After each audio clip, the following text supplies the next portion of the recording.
People say money can buy everything. Houses, cars, a table at any restaurant, in town. But nobody warns you how useless it feels when you're sitting inside your $1,000,000 car on a freezing December morning, and your chest still feels empty, like someone scooped out the center years ago and just left you walking like a shadow of the man you were supposed to be. That's exactly where Ethan Hale was, 38, richer than anybody needed to be, standing outside an old apartment building with a cold wind scraping through his suit, like it was trying to remind him he used to feel something once. The eviction papers were already clipped in a leather folder under his arm. He'd come to sign off the final demolition order. Just another property deal, numbers on a spreadsheet, signatures, profits, the usual routine. No faces, no stories, nothing that could slow him down. But today felt different. Even he didn't know why. Maybe it was the little holiday decorations hanging outside the doors. Tiny paper stars kids must have cut with safety scissors. Or maybe it was the cheap tinsel taped around the rusted railing like someone tried really hard to make this place feel like Christmas. Ethan glanced around. Jaw tight like emotion was something he wasn't allowed to show. And instead of stepping inside for the meeting, he walked to the small community park across the street and sat on a frozen bench. His expensive gloves couldn't hide the fact that his hands shook, not from cold, but from something he couldn't name. He'd been awake for nights, barely eating, staring at boardroom ceilings, wondering when his own life turned into a checklist instead of something that meant anything. He rubbed his face once, hoping the cold air would numb it all, but it didn't. And that's exactly when he heard footsteps. Tiny light ones crunching snow like someone small was walking closer. He lifted his head expecting a parent, a jogger, anyone. But instead a little boy stood right in front of him, staring up with big curious eyes, cheeks red like he'd run from somewhere. The kid couldn't be older than 6, messy brown curls peeking under a knitted hat with pom-poms, bouncing like they had their own joy. The boy frowned gently, like he recognized sadness instantly, like he'd seen it before. And without hesitation he said, "Mister, why are you crying?" Ethan blinked, startled he'd been caught vulnerable. He swallowed hard, looking away like grown men always do when the truth feels too close. "I'm not crying, kid," he muttered. But the boy didn't move. Instead, he stepped closer, eyes shining with something pure that hit Ethan harder than boardroom insults ever could, sympathy. And then that kid, who had no idea he was, talking to a man worth $500 million, had placed his tiny mitten on Ethan's jacket sleeve and whispered so soft it felt like it landed straight on the wound Ethan hid for years. "Don't cry, mister. You can borrow my mom." Time didn't just slow, it stopped. Ethan's breath hitched like someone punched air out of his lungs. But the boy kept going, like this was the most obvious solution in the world. "She helps me when I get sad. She makes soup and hugs, and she says everything feels better after warm soup." Ethan stared at him, unable to process how a stranger could offer something people close to him never did comfort. The boy didn't wait for permission. He grabbed Ethan's gloved hand like kids do when they trust too easily and tugged. "Come on, mister. She won't mind. She says no one should be sad alone." Ethan let himself be pulled. He couldn't explain why. Maybe loneliness makes grown men weaker than they admit. Maybe he just wanted to feel human for 5 minutes. The kid marched confidently toward the same apartment complex Ethan came to evict, his boots too big, leaving wobbly tracks in snow. As they climbed the worn stairs, Christmas lights flickered like they were trying their best despite low power, and hallway smelled of cinnamon and laundry soap. Not fancy, but home. Something Ethan realized he hadn't felt in years. The little boy knocked twice and yelled, "Mommy! I found someone who needs soup!" Ethan nearly smiled despite himself. Who talks like that anymore? The door opened slowly and a woman appeared, tired eyes. Long brown hair tied in a messy bun, sweater sleeves pulled over cold hands. Beautiful not in a polished way, but like someone who's been surviving with grace. The moment her eyes landed on Ethan, her face froze, shocked like she'd seen a ghost. Ethan's heartbeat stuttered. Something about her felt painfully familiar, like memories he shoved so deep suddenly clawed back. Before she could speak, the boy proudly declared, "Mom, this is my new friend." He was sad, so I told him he could borrow. You? The woman looked at her son, then at Ethan, and something heavy passed between them. A history he didn't remember clearly, but felt in his bones. She whispered his name like it tasted of old hurt and old love. Ethan. He stiffened, breath shallow, a million questions rising inside him. Why did she know his name? Why did her voice shake? Why did her son look like a smaller version of him? Ethan opened his mouth, but words refused to come. The mother stepped aside and quietly said, "Come in." And Ethan did, heart pounding, unaware that this simple step across her doorway was about to flip his entire life upside down. End hook. Because in the next moments, Ethan will discover the last thing he ever expected. His past wasn't just standing in front of him, it was calling him mom's friend. The moment Ethan stepped inside that small apartment, something in the air shifted. Like walking into a memory he didn't know he'd forgotten. Like his past was waiting behind the door this whole time with its arms crossed, asking, "So you finally showed up?" The place wasn't fancy. Cracked wallpaper, second-hand couch with knitted throw, toys tucked into baskets, stove humming with warmth. But it felt alive. Felt like someone loved here, cooked here, laughed here, something he hadn't felt since before he traded feelings for profit. The woman, Mia.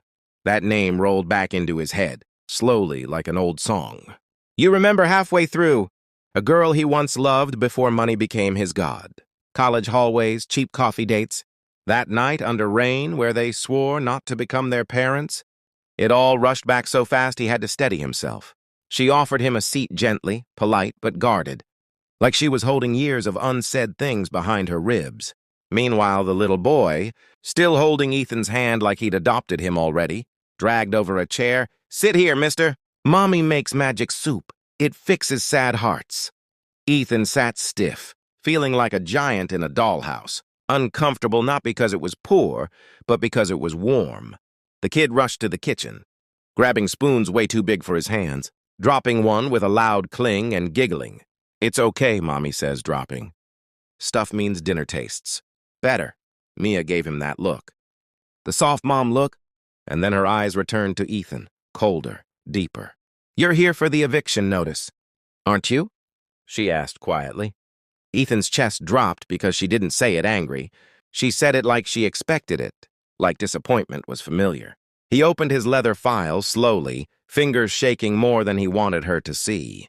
"This building is being sold." "My team handles it," she scoffed bitterly. "Fancy way to say we're getting kicked out days before." "Christmas," Ethan exhaled, guilt slicing through him. He didn't expect this to hurt. He was just supposed to sign papers and leave. Not sit in a home where a child offered him a mother like a Band-Aid for grief. The boy returned, plopping into the seat beside him, interrupting tension with pure innocence. "Mommy says soup is love you can eat," he declared proudly, as Mia set a bowl in front of Ethan. He stared at it, not soup, but something like love poured into a bowl by hands that used to know his heartbeat. And for a second, Ethan wanted to forget why he came. Ethan lifted the spoon, warm steam brushing his face, and it tasted exactly like home. Not expensive. Not elegant, just warm, comforting, real. His throat tightened, because he realized he hadn't eaten with someone out of care in years, maybe decades. Mia sat across from him, fingers nervously tracing cracks on the table, eyes watching him like she wasn't sure if she should be angry or grateful he was here. "Why did you really come today, Ethan?" she asked, voice soft but sharp like truth. He swallowed slowly, torn between his role and his regret. "Because I'm supposed to finish the paperwork. After that, demolition starts next month." The room went painfully still. The boy paused with a spoon halfway to his mouth.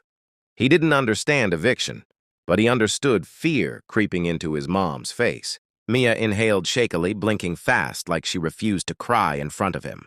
"This place, it's all we have. Jason," she touched her son's hair gently, "has school here. The neighbors help us. We don't have anywhere else to go yet."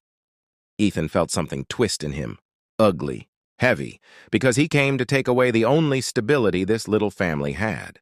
He tried to speak, but Jason stood on his chair suddenly, small voice slicing through the tension. "Mister, You can borrow us too if you're lonely. Ethan froze. Borrow us? Kids don't say things like that unless they've seen loneliness close enough to name it.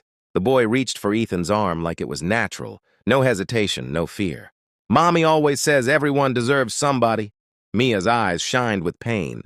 Maybe regret he wasn't there when she needed him. Maybe memories of the boy he used to be. Ethan's voice came out low, cracked. Mia, is he... She already knew the question. Her breath stopped, only a heartbeat of silence, and then she said it quietly, like confessing to a wound. Yes, he's yours. His world didn't just shake, it shattered. 1,000 what-ifs crashed like waves. If he hadn't chased money, if he hadn't walked away, if he'd known. Jason stared between them, confused. Mom, what does that mean? Ethan couldn't answer. He couldn't breathe. He just stared at this boy and his son, offering him comfort like fate decided to teach him mercy through a child. And right there in that tiny apartment with tinsel hanging crooked and soup cooling, Ethan realized he didn't come to sign eviction papers. He came to meet the family he left behind. Ethan didn't sleep that night. He sat in his expensive apartment, high ceiling. City lights spread beneath him like stars people sold pieces of, cold leather sofa beneath him. But the only thing he saw was Jason's tiny hand holding his. The kid's smile when he offered his mom like she was hope in human form. He stared at the eviction papers on the table. The black ink now felt like bloodstains from a war he never meant to start. His phone buzzed nonstop. Investors want updates.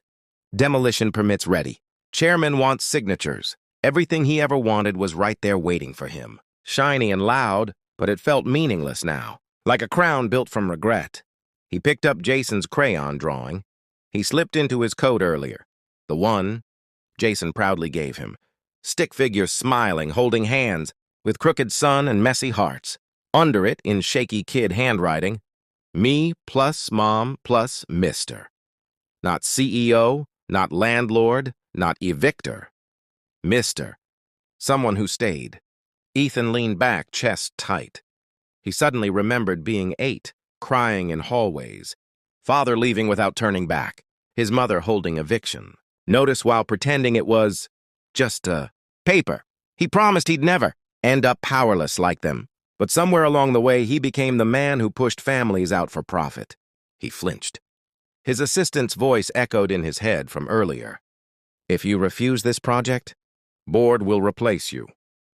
He had built himself into a man too strong to break. Yet here he was, breaking quietly. Because money never gave him what Jason had given in 5 minutes, belonging.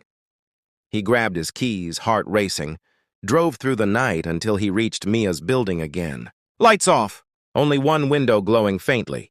Jason's night lamp shaped like a tiny moon. He stood outside like a boy afraid of knocking, afraid of what came next. Morning came with cold rain tapping windows like nature whispering. Decide. Ethan watched Mia walk Jason to school. Holding hands, umbrella crooked, Jason jumping over puddles. He followed from a distance like someone scared, to lose a future he never asked for but suddenly needed. When Jason saw him, the kid ran full speed, launching into his arms without permission. Mister, you came back! That one sentence wrapped around Ethan's heart like a promise. Mia stood still, rain in her hair, eyes tired but brave. Why are you here? She asked. Ethan swallowed, voice low. Because I can't walk away. Not again. Her lips parted, hope mixed with fear. But before she could answer, a black car rolled up. Board member, sleek suit, umbrella held by assistant. Ethan, we need your signature today. No delays. His worlds collided on wet pavement. Power versus love. Legacy versus family. Jason squeezed his finger and whispered, Don't cry, mister. You can borrow my mom forever if you want. And that's simple. Pure sentence shattered Ethan's remaining walls like glass. Ethan looked between the men, waiting for his pen and the mother and child, waiting for his heart. He stepped forward, took the contract, his whole empire printed in legal terms. Then he slowly tore it straight down the middle. Rain-washed ink. Board member gasped like prophet had been murdered. Have you lost your mind? You're throwing everything away for... Ethan cut him off calmly but firmly. For my son. The world stilled. Jason blinked up at him, confused. Mia's hand covered her mouth, shaking. Ethan knelt to meet Jason's eyes, voice trembling more than he wanted. I didn't know you were mine. I left before I even had the chance to try. I don't want to just borrow you two for one moment. I want to stay. Jason stared, then wrapped his little arms around Ethan's neck, whispering, then stay forever. Mia cried silently, tears mixing with rain like the sky was crying with her. But life doesn't hand happy endings so easily. Days later, media caught wind, headlines blasted.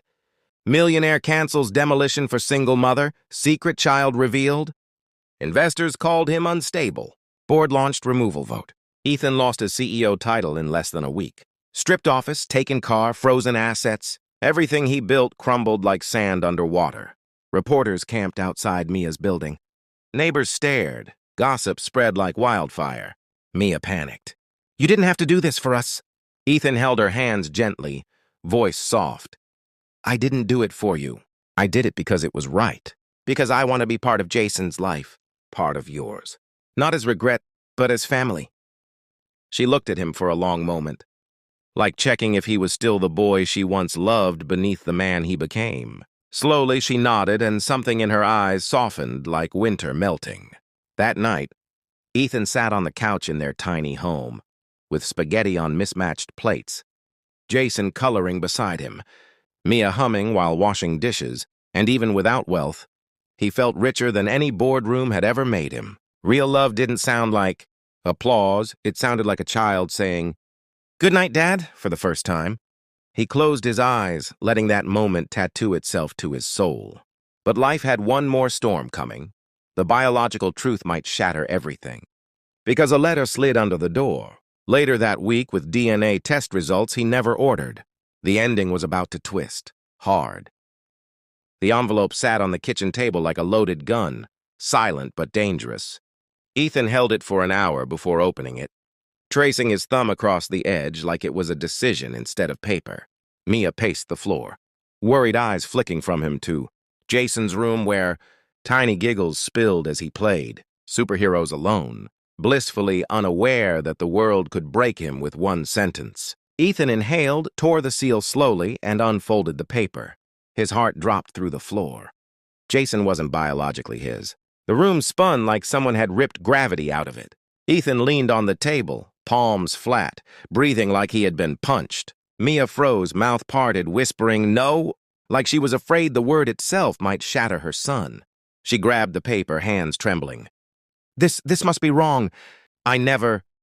Ethan didn't look at her, eyes fixed, somewhere lost. Like his entire reason to fight had been a lie. Mia tried again, voice shaking. Jason's real father left before he was born. I swear I didn't... Ethan stopped her gently. It doesn't matter who made him. I'm the one who stayed. His voice cracked, in the middle like something old and raw had torn open. But pain doesn't wait for answers. Because the very next morning, child services came knocking. A man in a gray suit with cold eyes said words that tasted like steel. Due to recent publicity, custody review is required. Jason clung to Ethan's leg like a koala, eyes wide. Are they taking me, mister? Ethan crouched, voice soft. Not if I can help it. And with that, he went to war, not with fists, but with heart. Courtrooms smelled like polished wood and judgment. Lawyers tossed papers like weapons. The opposing attorney argued Ethan had no claim. He is not the father by blood, nor by law. Ethan felt those words slice him, but he stood tall and answered quietly, family isn't built by DNA, it's built by showing up. The room hushed. Mia cried silently beside him. Jason, from his tiny chair, whispered loud enough for the room to hear, I choose him. And even the judge looked shaken for a second. But laws aren't written in feelings, so when the judge said, petition denied, custody defaults to the mother only, Ethan's whole world collapsed like a house kicked out from under itself. He stepped outside, rain starting like the sky was grieving too. Mia followed, grabbing his sleeve. Ethan, don't disappear. Not again. He turned to her, soaked, broken, but gentle. I won't make Jason watch another man walk away. I'll stay unless you tell me not to. She stared at him, seeing the boy who once lost everything. now willing to fight for everything. Then she said something so soft it nearly drowned in rain. Stay, not as a visitor, as family. Weeks passed like slow healing. Ethan wasn't CEO anymore, but he woke up each morning to Jason jumping on his chest yelling, "Breakfast attack!" And somehow that felt like success bigger than skyscrapers. He worked simple jobs during hearings, construction sites, local accounting shifts, even drove delivery at night, and every paycheck smaller than his old watch. Yet he never felt richer. He walked Jason to school, held Mia's hand on grocery runs, burnt pancakes but laughed through the smoke, and every night read bedtime stories that Jason made up halfway through. They became messy, unpolished, real, a home stitched with moments instead of money. Then one day, the last hearing came. Ethan wore his old suit, sleeves slightly frayed now. Jason held his hand, swinging it like confidence. He borrowed from a man still learning to believe he deserved love. In court, Ethan stood up, voice steady though his hands shook. I lost the company I built. I lost everything I thought mattered. And still, if I had to choose again, I'd choose them. Every time, he pulled out Jason's crayon drawing, the one that started it, all creased from pockets, stained with life. He didn't draw a millionaire. He drew a dad. The judge looked at the child, then at Ethan, then at Mia, who stepped forward and placed her hand over Ethan's. He raised Jason even when he didn't have reason to.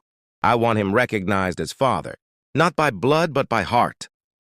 Silence held the room like breath. Then the gavel came down. Adoption approved. Joint custody granted, Jason squealed, launching into Ethan's arms. Tiny arms clamped around his neck like love couldn't be pried apart anymore. Ethan laughed. Really? Laughed, the kind that feels like thunder breaking inside a person who's finally allowed to feel sun. Months later, on Jason's birthday, family and neighbors gathered in the renovated building Ethan no longer owned, but now managed with Mia. Lights strung across balconies like promises. Jason blew candles, chocolate smeared everywhere, and shouted, "Make a wish, Dad!" Ethan looked at Mia, her eyes warm, hand slipping into his, and whispered, "I don't need one. I already got mine." And as laughter filled the courtyard, with confetti raining like tiny miracles, Ethan realized he didn't become poorer. When he lost his empire, he became wealthy when he found them. Because sometimes you don't adopt a child. Sometimes a child adopts you first. Ending hook for viewers. If this story touched your heart, even a little, don't scroll away quiet. Like, share, comment, family is chosen to spread love, and subscribe for more tear-bending stories. Because somewhere out there, another borrowed moment is waiting to become a forever.